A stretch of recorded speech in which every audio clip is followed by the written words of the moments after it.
Hello everyone, welcome to your own FB4A classes and as promised हम लेकर आए हैं आग और बर्फ। लेकर तो नहीं आए बट इसके बारे में बात करेंगे। फायर एंड आइस के बारे में हम डिस्कस करने वाले थे। पिछली क्लास में हमने आपको बताया था कि किस तरह से हम फायर एंड आइस के बारे में चर्चा करने वाले हैं।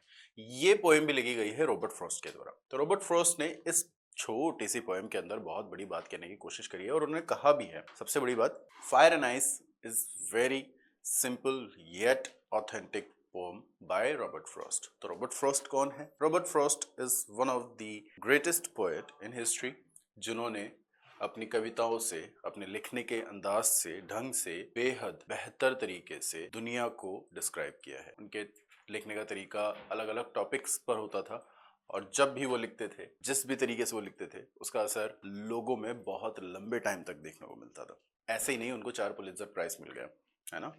तो रॉबर्ट फ्रॉस्ट की ये जो पोएम है फायर एंड आइस, बहुत सिंपल सी पोएम है, लेकिन एक्सप्लेन करते वक्त आपको बहुत अच्छे से समझ में आएगा कि किस तरह से उन्होंने इस चीज के बारे में बखूबी लिखा गया है। ज्यादा टाइम नहीं लेते हुए हम पोएम पर आते हैं। पोएम है, Some say the world will end in fire, some say in ice. From what I have tasted of desire, I hold with those who favor fire. Fire को इन्होंने डिजायर से कंपेयर किया है। That's the best part. हालांकि सिर्फ Dzire नहीं, love, lust, grid, anger, ये सारी चीजें फायर से कंपेयर्ड है। कह रहे हैं कि कुछ लोग कहते हैं, सब नहीं, सम से the world will and in fire. कुछ लोग कहते हैं कि दुनिया आग से खत्म होगी, सम से इन आइस, कुछ लोग कहते हैं बर्फ से खत्म होगी। यहां पर रॉबर्ट फ्रॉस्ट ने साफ तरीके से कह दिया है कि उन्होंने पूरी दुनिया के आधे लोगों ने नहीं कहा है। half the world say the world will end in fire, half of them say it ends in ice। ऐसा नहीं है, कुछ लोगों का कहना है। कुछ लोग ऐसे हैं जो कहते हैं फायर से, कुछ लोग ऐसे हैं जो कहते हैं आइस से, और कुछ लोग कुछ कहते ही नहीं है ना।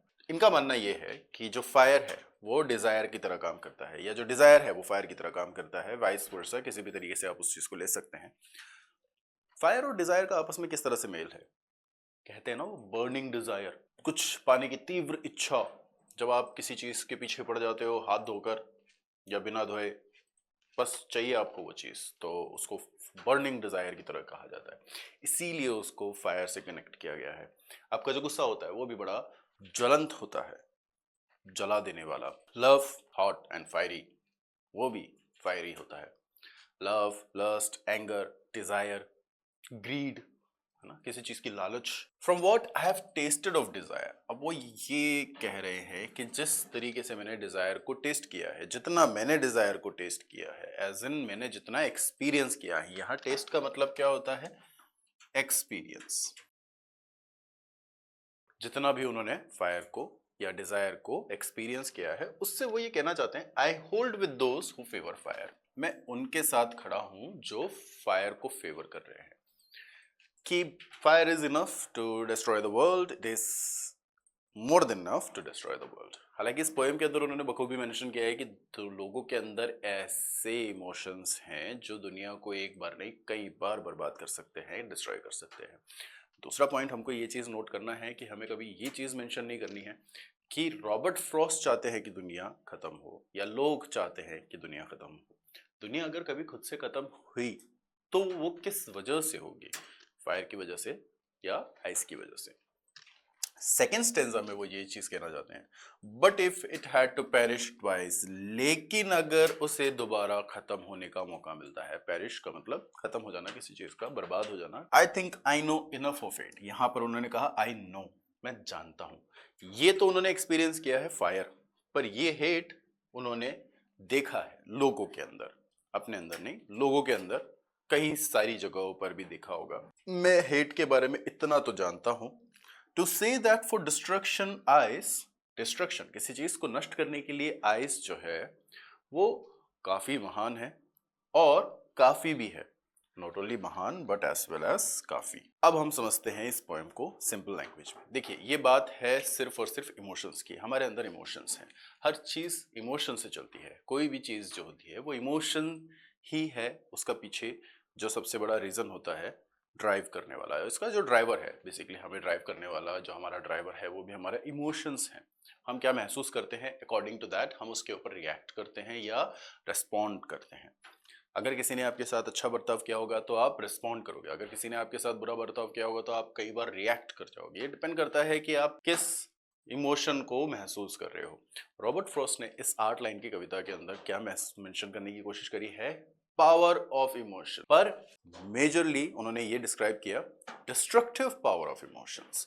वो ये कहना चाहते हैं अगर किसी काम को आप करते हो हद से ज्यादा तो वो भी चीजों को डिस्ट्रॉय कर सकता है, और अगर आप जहां पर जरूरत है और वहां पर काम कर ही नहीं रहे हो वो भी डिस्ट्रॉय कर सकता है।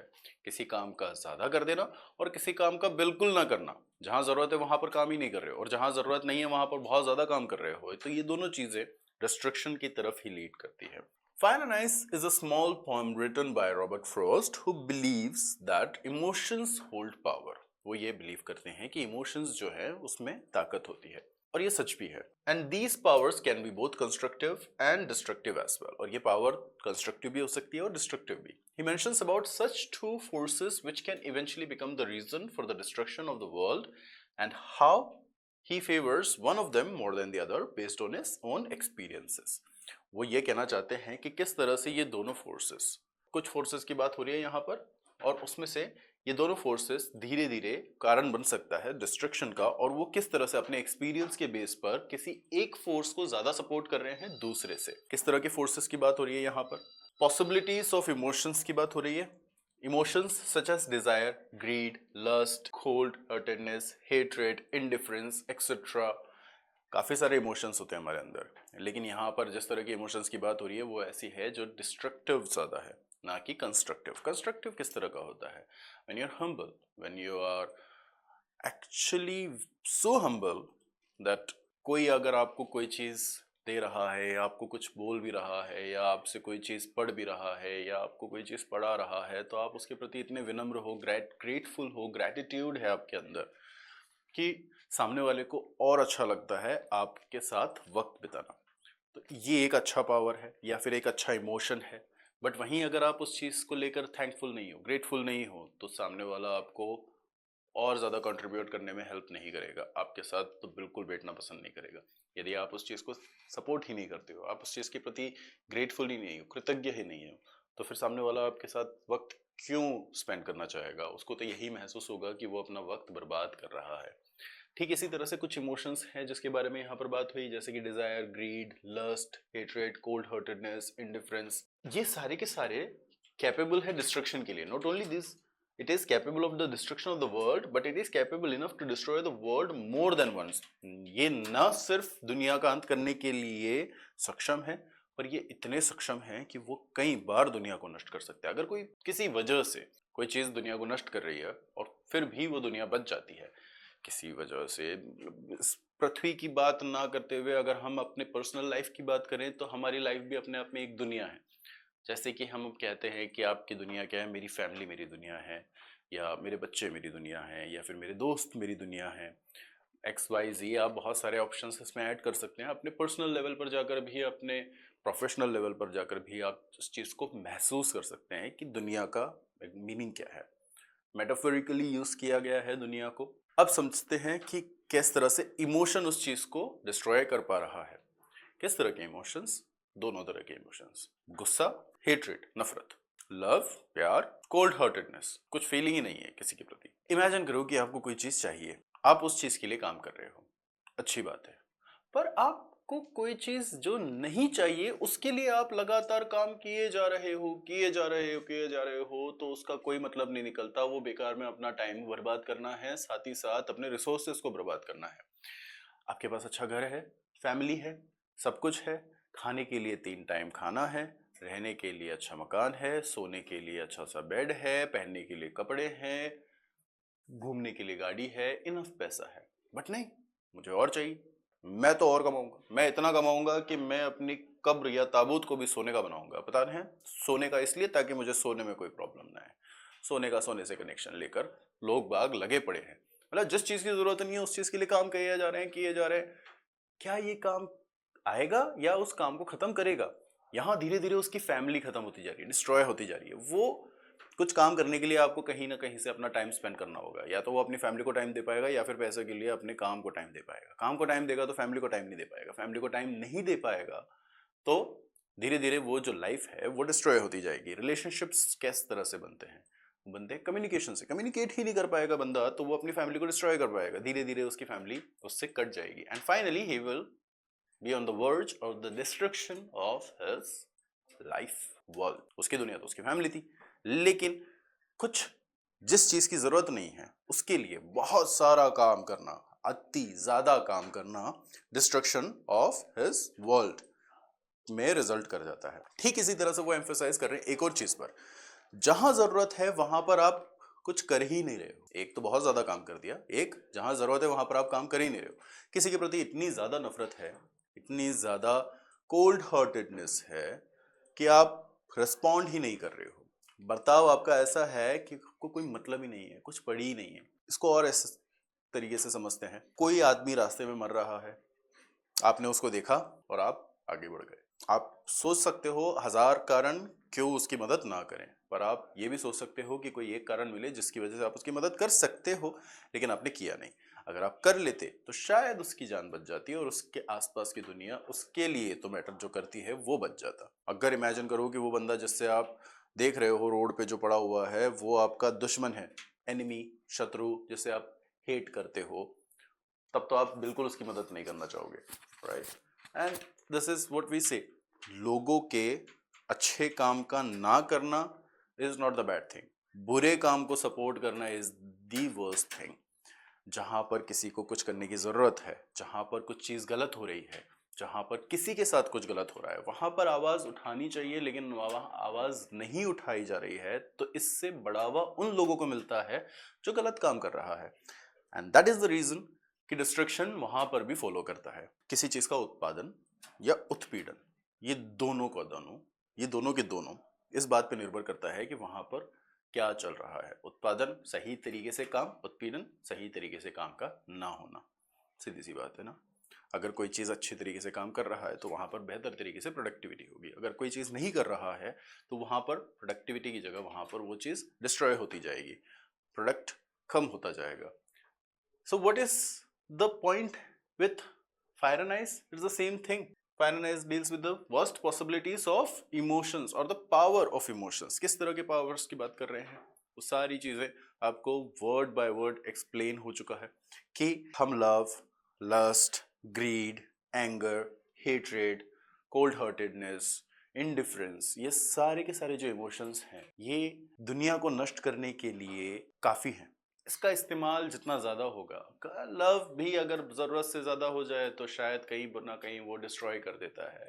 हर चीज़ का बैलेंस होना चाहिए, मेंटेन करना आना चाहिए। नहीं आता सीखना चाहिए। सीखने के लिए कहाँ जाना चाहिए? No idea. Life is a good master.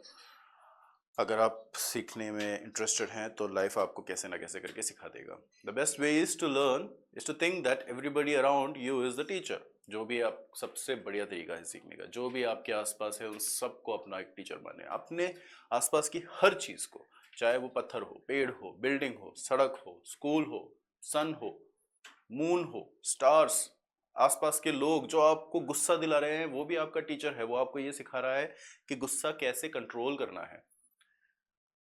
रास्ता जो है, सड़क जो है, वो आपको ये सिखा रहा है कि किस तरह से कंसिस्टेंट रहना है।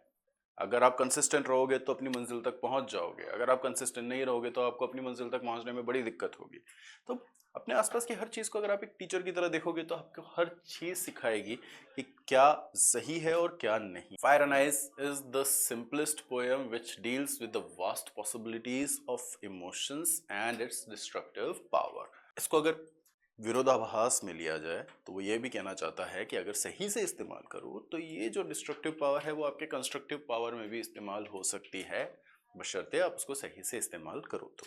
Simple language.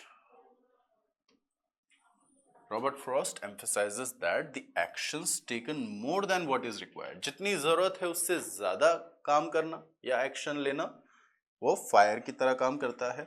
और जो actions not taken were required ice, जहां एक्शंस लेना चाहिए वहां पर आप एक्शन ले ही नहीं रहे हो, वो ये दोनों के दोनों are great and sufficient enough to bring the end of the world. जरूरत से ज्यादा पढ़ना और जहां पढ़ाई करनी चाहिए वहां पर बिल्कुल ना पढ़ना, ये दोनों के दोनों आपको डिस्ट्रॉय कर सकते हैं बहुत आसानी से। आपको पता भी नहीं चलेगा, सटली होगा, धीरे से होगा, ग्रेजुअली होगा, बिल्कुल भनक तक नहीं लगेगी और वो काम हो चुका होगा। That's the power of emotions. Emotions को कंट्रोल करना आपके ऊपर है। इमोशंस को कंट्रोल करने से पहले उसको पहचानना आपका पहला पड़ाव होगा। Once you know that, it will be easy for you. Now 3-4 points जो आपको याद रखने हैं वो ये है। पोएट का नाम रॉबर्ट फ्रॉस्ट।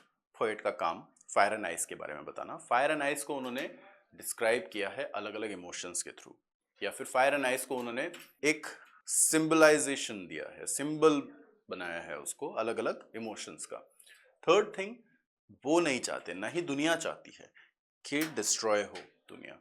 वो कह रहे हैं कि किसी वजह से अगर डिस्ट्रॉय होती है तो वो क्या वजह होगी, या तो फायर या आइस।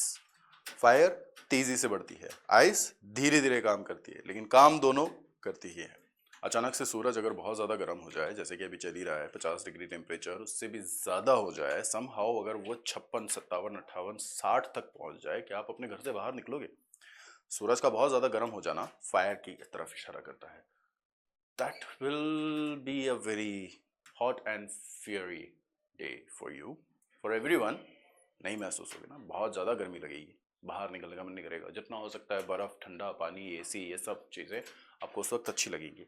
ठीक इसी तरह से अगर सूरज की गर्मी बहुत ज़्यादा कम हो जाए और वो धीरे धीरे ठंडा पड़ने लग जाए, उसके आग ख़त्म हो जाए, तो यहाँ पर बर्फ़ जमनी स्टार्ट हो जाएगी। शुरुआत में बड़ा अच्छा लगेगा, लेकिन धीरे धीरे धीरे धीरे आपको बहुत ज़्यादा बुरा लगेगा, बुरा लगता जाएगा, क्योंकि गर्मी नहीं मिल रही होगी आपको कहीं से। एंड फिर उस वक्त आप हीटर, इलेक्ट्रिक हीटर, आग, इन सब का इस्तेमाल करने जाओ की कोशिश करोगे ताकि आपको गर्मी मिले। कंबल के अंदर घुस जाओगे, एक की जगह 10 कंबल इस्तेमाल करोगे, लेकिन पॉइंट वही है, किसी चीज़ का बहुत ज़्यादा इस्तेमाल करना और किसी चीज़ का जहाँ इस्तेमाल करना चाहिए वहाँ बिल्कुल ना करना, दोनों ही चीज़ें डिस्ट्रक्शन की तरफ लेकर जाता है। So right now you have the time, अभी आपके पास इतना वक्त है कि आप अपनी तैयारी कर सकते हो। तो बैलेंस करते हुए तैयारी करें और बेहतर तरीके से तैयारी करें। यदि किसी प्रकार का कोई भी शंका, डाउट, किसी भी प्रकार की कोई भी समस्या हो या आपको उलझन हो, तो नीचे कमेंट बॉक्स में आप मेंशन कर सकते हैं कि ये जो पर्टिकुलर पार्ट है वो आपको ठीक से समझ में नहीं आया, या फिर हो सकता है आपको बहुत बेहतर तरीके से समझ में आया हो। जैसा भी आपको लगे वो आप इस चीज़ में मेंशन करें, ठीक है। नेक्स्ट वीडियो में मिलते हैं और भी बेहतर तरीके के एक्सप्लेनेशन के साथ, अलग अलग चैप्टर्स के साथ, ठीक है। तब तक के लिए ध्यान रखें और आग और पानी से संभल कर खेलें। Have a great day guys.